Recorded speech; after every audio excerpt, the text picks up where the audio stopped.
एक उर्दू गज़ल आपकी खिदमत में पेश करता हूँ, जिसको लफ्ज़ों का रंग दिया है मोहम्मद आरिफ शहजाद ने। उम्मीद है कि ये गज़ल आपको ज़रूर पसंद आएगी। बिखरी जुल्फें फैला काजल चेहरा बेनूर था, बिखरी जुल्फें फैला काजल चेहरा बेनूर था, मगर उसे अपने शबाब पे अब भी गरूर था।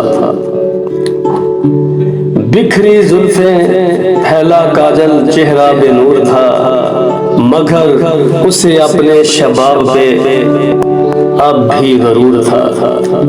जमाने की धूल में अटकर वो रह गया, जमाने की धूल में अटकर वो रह गया, सुना था शहर में कभी वो भी मशहूर था।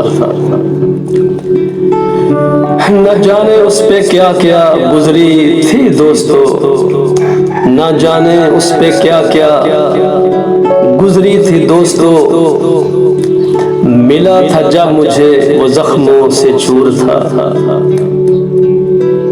मुझे देख के उसकी आंखें हो गई थी नम,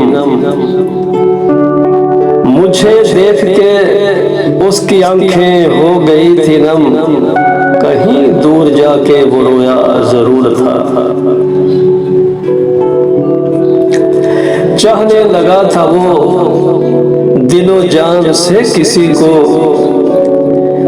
चाहने लगा था वो दिलो जान से किसी को, यही खता थी उसकी, बस यही कसूर था।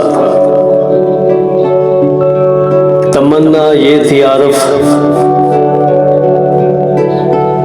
उसे रोज मैं मिलूंगा, तमन्ना ये थी आरिफ उसे रोज मैं मिलूंगा, मगर उसका घर मेरे घर से बहुत दूर था।